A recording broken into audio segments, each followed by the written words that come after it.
This message comes from NPR sponsor Rosetta Stone, an expert in language learning for 30 years. Right now, NPR listeners can get Rosetta Stone's lifetime membership to 25 different languages for 50% off. Learn more at rosettastone.com/NPR.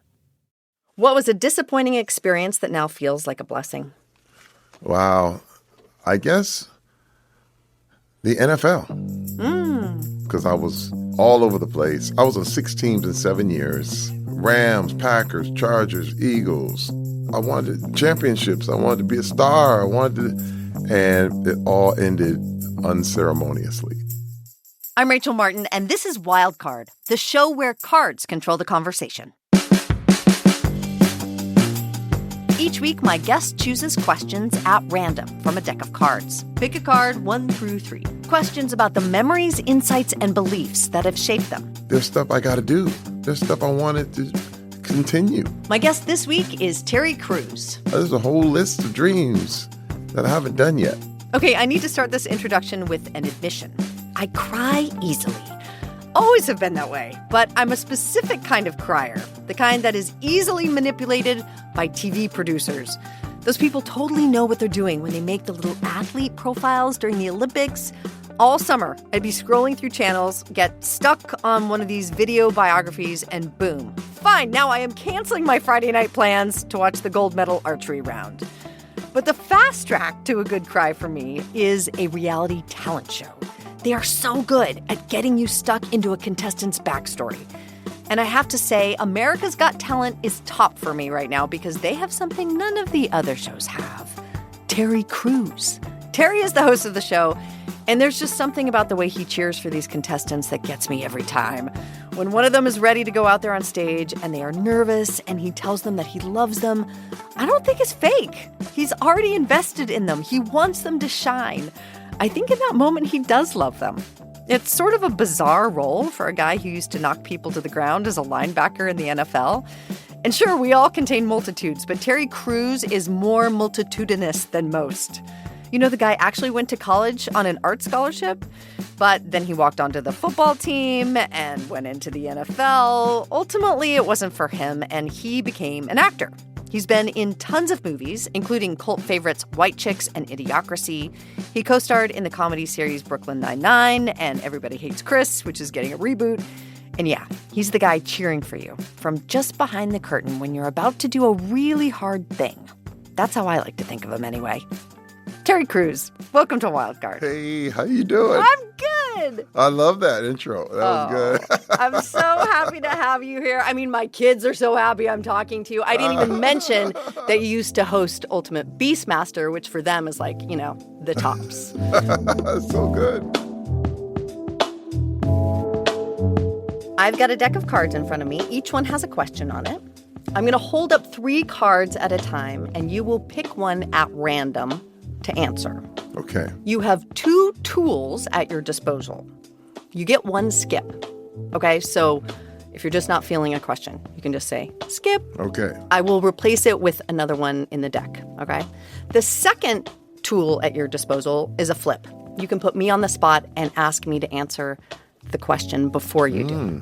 Okay. We're breaking it up into 3 rounds with a few questions in each round, and we'll kind of get deeper as we go. Got it. All right, round 1. You ready? Ready. Okay. 3 cards. 1, 2, or 3? 2. Where did you go when you needed to escape as a teenager? Ooh, that's good. Where did I go? You know, now I know. Okay.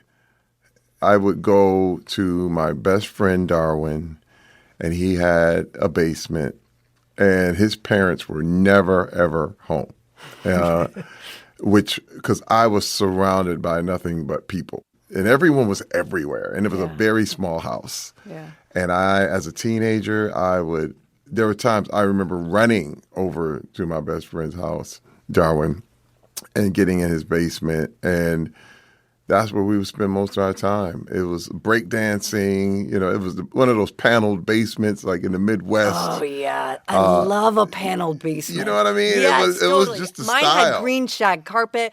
I love that. Yes, yeah. yes. Yeah. And you had, you know, We would watch movies. We eat donuts. This is in Flint, right? This is Flint. Yeah. This is Flint, Michigan.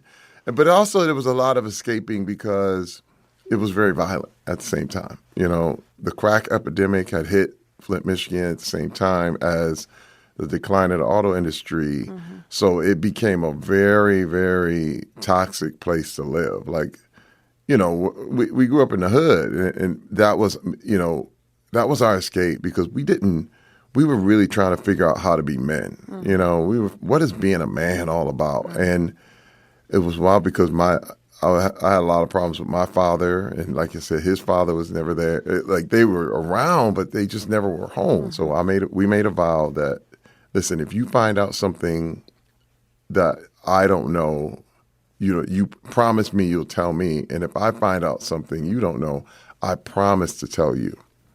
What do you mean? Something you don't know about something? Just about being a man, about being life, about everything. You know, we didn't even know that our grades were accumulative.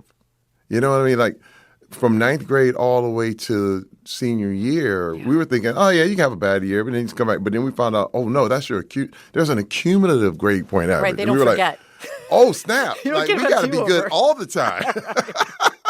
These little That's facts. Such a bummer. You know what I mean? Oh yeah. I mean stuff about girls and stuff about just anything that. Just give me some facts, because let me tell you, we would literally ask grown men, and they would say, you gonna find out. And we'd be like, oh, okay. You know, but you're like, hey, we're 13 years old. Like, help us. Yeah, right. And they wouldn't do it. There was a lot of but one thing I realized as I got older, they didn't know. Yeah.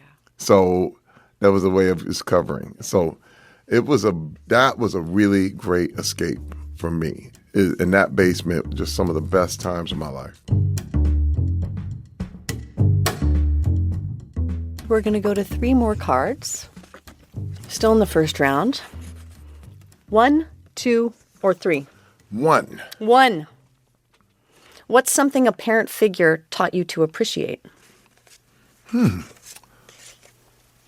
know, my mother always told me before she passed, she said, Terry, never forget you are an artist. You're an artist. Number 1, before anything, before everything, you're an artist. And that has really, it's colored everything that I've ever done. It's probably one of the most beneficial pieces of advice I've ever received, because when you do things like an artist, it transcends. Like, you know, you can mow the lawn. But when you mow the lawn like an artist, you become a landscaper. You know what I mean? You know, it's totally, 2 ways to look at it. You know what I mean? That's your palette. That's your easel. Yes. That's your blank canvas. Yeah. One thing I discovered is focus and interest create energy. And that's what art does, because you're always focusing in something very interesting. And other people will look at it and be very bored. Like, what are you doing? Or whatever, you know, some sculpture or some painting or some drawing. But that focus and energy energizes you. And it's super special. It's like making the mundane magnificent. When did you start drawing? Like, how did that even come about to you? Well, this same mom was very religious. I was not allowed to do a lot of things when I was young. But I'll never forget, my friends would... They could go to the movies, and I couldn't when I was young. And because your mom saw that as crossing some dangerous Rubicon. Exactly. It was culture. Just movies were the devil's things. Right. You know. Now, she came out of that later, but the first 12 years of my life, it was like that. And what happened was kids would talk about the movies, and I couldn't see them, but what I would do is go home and draw what I thought they were. Wow. And I would draw what Jaws may look like, or I would draw, you know, these things that they would always talk about. I would spend hours and hours just drawing. I'll never forget when I was a kid, especially on weekends, I could draw all night long. I'll never forget. I would just be drawing, and then all of a sudden I'd look up and the sun would come up. Huh. And you're like, the sun's coming. Whoa. Like, wow. That's how focused I was, really and lost in a drawing. Yeah. and you just get, it's those things where you just get consumed by it. And the skill kept getting better and better.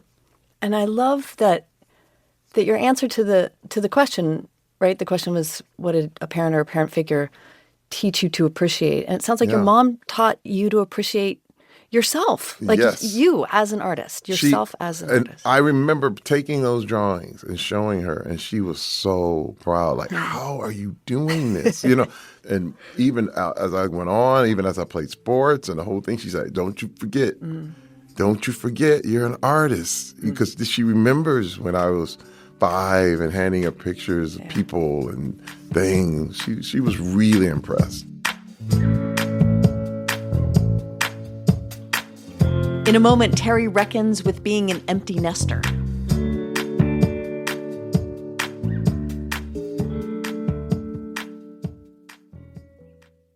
This message comes from NPR sponsor KeyBank. From modernizing payments to AI, tech advancements have significantly influenced the financial industry. That's why KeyBank offers a wide range of industry-leading services with teams of experts and analysts to help businesses not only navigate the latest tech trends, but uncover unique insights and new opportunities. Learn more at key.com/tech trends. This message comes from IBM. Think scaling AI is hard? Think again. With Watson X, you can deploy AI across any environment. Above the clouds, helping pilots navigate flights, and on lots of clouds, helping employees automate tasks. On-prem, so designers can access proprietary data, and on the edge, so remote bank tellers can assist customers. Watson X works anywhere, so you can scale AI everywhere. Learn more at ibm.com/watsonx. IBM. Let's create. This message comes from NPR sponsor Bluehost. Try Bluehost Cloud, the hosting plan made for WordPress creators by WordPress experts. With 100% uptime, fast load times, and 24/7 support, your sites can handle high traffic spikes. Visit Bluehost.com.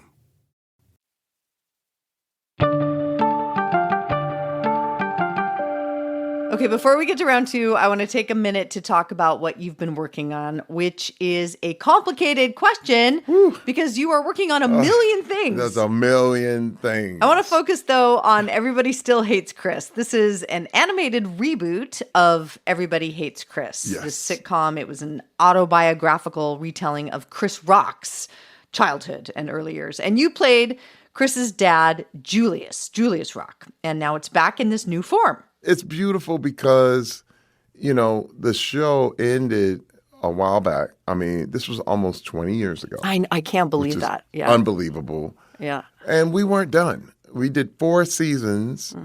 And, season 4, we were so excited because we felt like we could come back and we weren't picked up. And that's one of those heartbreaking, we didn't get to finish the story, Yeah. And now to be resurrected this way, it's beautiful. And we did 20 episodes, and I'm so happy to be able to, to revisit a character that I did so long ago and that's so beloved by so many. That's very, very rare, especially for an actor to get that shot.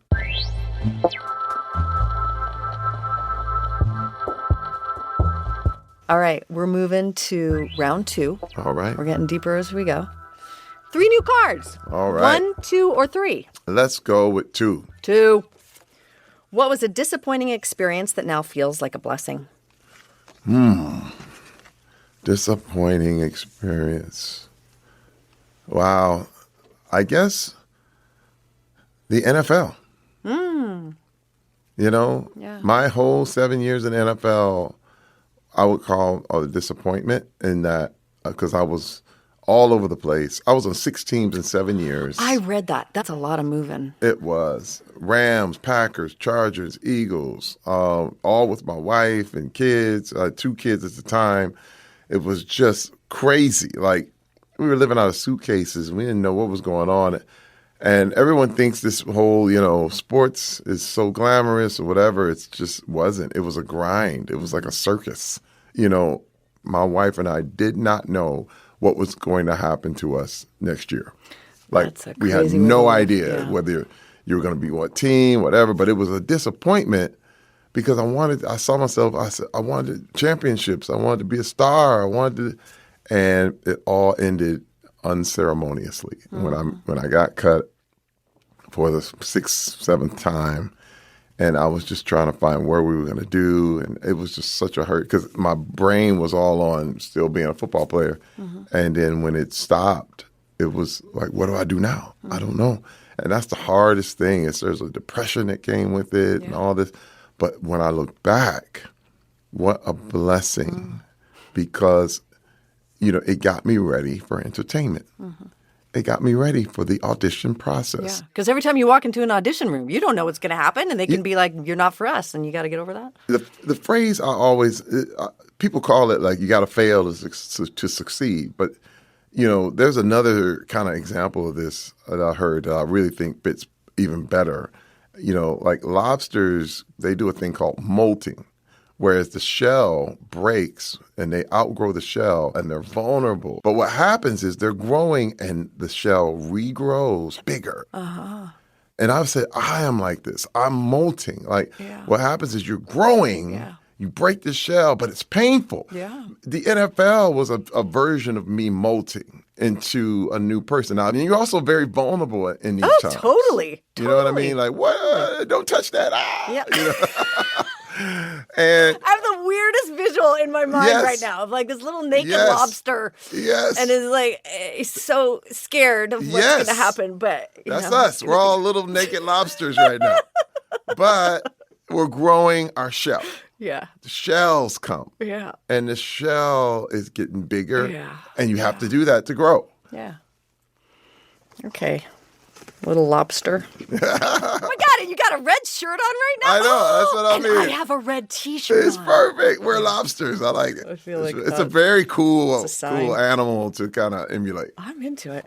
Okay. 3 new cards. All right. 1, 2, or 3? Let's go with 3. 3. What have you learned to be careful about? Ooh, I'm going to flip this one. Oh, are you? Ooh. What have you I learned to be careful about? What have I learned to be careful? I have learned to be careful about emoting all over the place. Ooh, that's good. Because it feels sort of like a privilege to be able to feel, to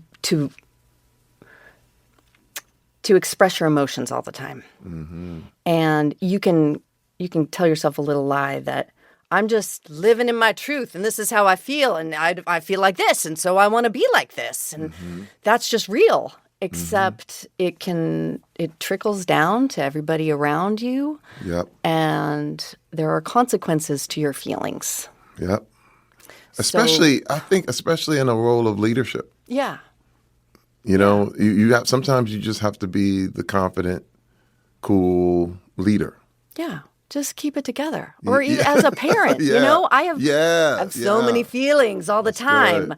And my kids don't need the full range. I'm good at showing them how to emote. It's not that I don't. It's like too much sometimes. And I don't need to show them all my sads. They need me to be their mom. And yes, that sometimes means being sad and joyful and angry and stressed and all the emotions. But I'm learning to be more careful. I'm learning to be more aware of how I deploy those and how it can affect other people. That's really good. I think for me, I definitely see what you're saying. I think for me, just let my silence tell it, emote for me. Because sometimes if you put a voice to it all the time, that takes people out. You know what I mean? It's if you say you're dissatisfied all the time, or how you talk about how you're feeling all the time, I'm learning to be quiet. You know what I mean? So is that yours too? Is that a thing that you? I think it's great. I think everything doesn't need a hot take. Right. You know what I mean? My hot take is like, whoa, stop. That's part of emoting. You know what I mean? Because it's hot. Right. Sometimes you got to be cool. Right. And I run hot. I look, me too. I get it. That's really good. And we can just turn the temperature down sometimes. That's it. Okay. Did you answer that question? I'm not sure. But No, I just kind of tailed in there. Tailed on. It. I did. Okay, I see you. All right. Next question. 1, 2, 3. 1. Next set of questions. Okay. 1. What's something you think about differently than you did 10 years ago? Ooh. Oh, I think much differently about entertainment than I did 10 years ago. Let me correct that. Okay. I think differently about success more than I did 10 years ago. 10 years ago, there was a picture of success that I thought, this is what means to be successful. And what did that look like? It's all about accomplishments. All about, you got the number one movie and the number one show and the number one this, and you got all this together. And now I look at happiness and success as acceptance. This is another thing. I think what's also triggering it is the fact that we're empty nesters. Oh, you had a lot of kids. Yeah, you have 5 kids. And our 19-year-old went off into college, and we were like, it's over. Like, wait. And me and my wife were looking at each other like, did we enjoy that? Yeah. You know what I mean? Because we should say, you were a parent young, both of you. Yeah, very young. We were married 35 years. My oldest daughter is 37 years old. Mm-hmm. She was 2 when we got married. Mm-hmm. And, oh my goodness, we're like, did we, because you're always thinking about there, like, we got to get the kids here, now we did that. And you're like, oh my God, did we enjoy this? Did the sunset? Mm-hmm. 10 years ago, it was just about, and now it's just like, okay, I want to sit with them. I want to talk with them. I want to, we just, now you're adults now, let's do the slow burn and I'll find out what you like. Because before it was a little bit like, what do you want? What are you trying to say, Dad? You know what I mean? Like, no. I want to hear you because you are an adult. All your choices are yours now.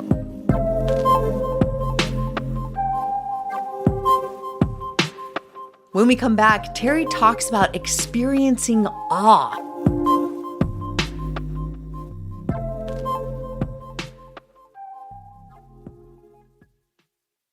This message comes from the University of Kansas Health System. Understanding a patient's concerns starts with one thing: listening. Their doctors work to build trust and understanding with every patient to help them feel more confident with their healthcare journey. No matter your condition or treatment needs, the University of Kansas Health System remembers you are a person first and always, because a better relationship means better care. Learn how clinical excellence delivered with compassion can help you at kansashealthsystem.com.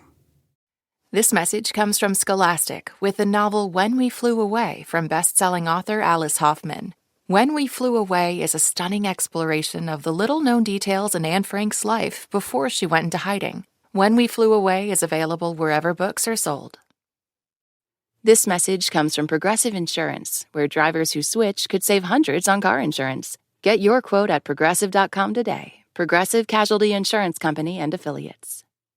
This message is brought to you by Warby Parker. Their glasses start at $95, including anti-reflective, scratch-resistant prescription lenses that block 100% of UV rays. Try 5 pairs of frames at home for free. Go to warbyparker.com/covered.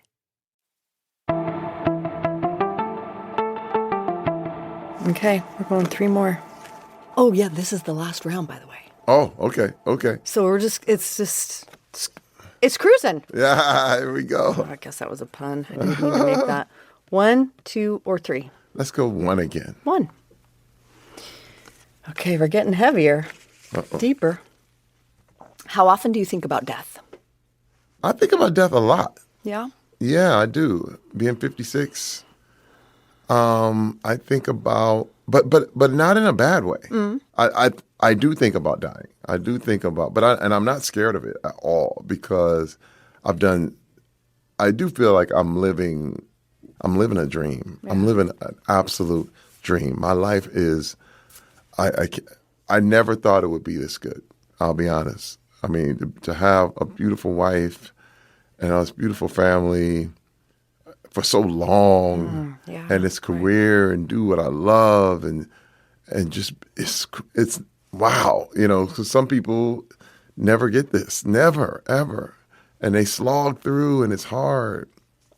But I also am like, there's stuff I got to do. There's stuff I wanted to continue. You know what I mean? Like there's a whole list of dreams that I haven't done yet. Do you have like a crazy one? Like what's a thing that you want to, the craziest thing is I want a working farm. Oh, do you? Yes. Do you want it or do you want to work it? I want it. I want a staff on it. And I want to work it when I want to. That's right. That's you know right. what I mean? That's I'm like, exactly I'm right. going to the garden with the people who know how to do gardening, and I'm going to just, look. That's right. That's what I mean? I'm going to the barn where the cows are, where the person who knows how to do cows, and work cows and get milk, and I can occasionally go get milk myself. That's right. That's right. And you will smell the manure. Yes. And you will feel at one with the earth. I want all of it. That's right. And other people will help you achieve that dream. Right. I want chickens, and I want to walk among them. And then at night, I want fried chicken. Right. You know what I mean? Don't name your chickens then. No, Don't do I it. won't name them. No, they'll be very anonymous. They'll be very anonymous. Anonymous chickens. Also, it's a place where you could bring kids. Yeah. And bring people and bring, a lot of kids from the inner city and have them play and fun. It's like Terry's farm, my people are farmers. I can't farm. Wow. Listen, it's a skill. Yeah. I can't grow a cactus. Okay. 3 more. 1, 2, 3. 3. Where have you experienced awe? Where? Oh, man. When I went to Iceland. I went to Iceland. I actually went to Iceland to do the Bear Grylls show. Oh, did you really? Yeah. And I mean, what was insane, they took us on a helicopter up to this mountain on top of a volcano and dropped us off there. And I'm like, oh my God. Now, it took everything I could do to hold on to the side of this mountain. And I have to just pause. Does everyone know what Bear Grylls is? For listeners who don't know, he's a survivalist. He takes you to the edge of the earth and you have deep, meaningful conversation, but also you're like in the middle of nowhere. You're in the middle of nowhere. Mm-hmm. Like there's nothing. And the helicopter flies away. Right? But let me tell you this. What blew my mind, I'm hanging on the side of this mountain trying not to fall because it's really dangerous. And I'm going, they weren't kidding. And his camera crew is doing it backwards. And I'm going, hey, man, how? What? The sound man and the camera guy is hanging on the side of the mountain. Wait, was that your moment of awe when you saw the crew? That was it. I was going, how the hell are you doing this, man? I thought you were going to talk about the sacred nature of the fjords that you saw. No, it was, I want to mention Bear Grylls' crew. They left me in awe. I was like, what? You guys are superheroes. Like, what are you doing? Not the answer I thought I was getting. Mind you, after filming, after we did our whole thing, I did get to sleep at the base of this volcano. Wow. And that was my nature awe moment. And I had never done anything like that in my life. And you're in Iceland, like the sky is just, there's no street lights or nothing. It's like you see galaxies, and you're like, like if you just literally, you're laying there looking up and you're going to fall in, that kind of thing. I've never experienced that. That was awesome. I felt like this small, you know what I mean? Where you just like, oh my God, this world is so gigantic. And does that make you feel unsettled or good? the feeling. It makes me feel good. It makes you feel good to makes feel, me feel small excellent. in the universe. And I felt grounded. Like, here I am. I'm laying on the dirt. Mm-hmm. You know what I mean? Like, I'm part of this, you know? It was really cool. Like, I just felt all about the power that's out there and all the things I don't know. It just made me I was filled with awe.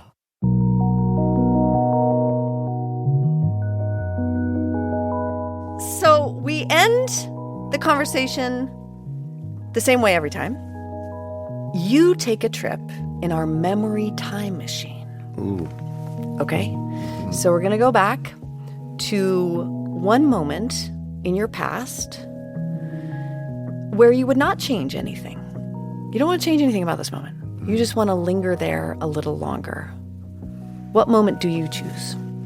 Oh, it was the moment just came up. It was beautiful. Dodger Stadium. Look, I don't even like baseball. Look, I can't play it. Don't know it. Don't even know what the rules are. I'm at Dodger Stadium at a baseball game, and my wife and I had just been regrouped. We rededicated ourselves. We had been married 20 years and almost broke up, but we'd been through therapy and the whole thing, but we rededicated ourselves to each other. Mm-hmm. And she had just sang the national anthem. At the game, wow. But she comes off the field and the sun is going down. And I've never been happier. I was like, wow, like, we're going to do this. We're going to make it. It just made me go, I'm so thankful. My heart just exploded with full of gratitude for having my wife, for my family, for still being here and being able to enjoy this moment, being able to enjoy this game I don't even understand. You know, it was just a full, like, wow. Yeah. It was one of those it was a bit of an awe moment. Yeah. But, man, that's a great memory. Just a great memory.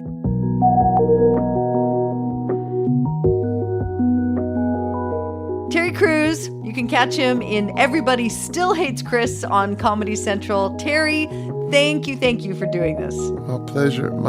Thank you, Rachel.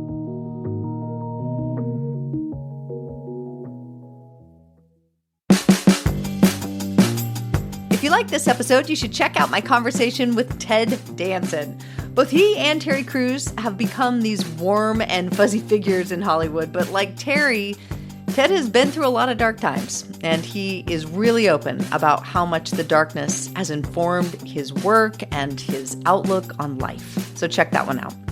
Speaking of the dark parts of living, next week on Wildcard, I talk to the author behind The Handmaid's Tale, Margaret Atwood, who, despite conceiving of extremely bleak realities, isn't one to dwell on despair. Crises, setbacks, very discouraging things. Yes, sure. Total despair? No. This episode was produced by Lee Hale, with help from Romel Wood. It was edited by Dave Blanchard, fact-checked by Nicolette Kahn, and mastered by Robert Rodriguez. Wildcard's executive producer is Beth Donovan, and our theme music is by Ramteen Arablui. You can reach out to us at wildcard@npr.org. We love hearing from you. We'll shuffle the deck and be back with more next week. See you then.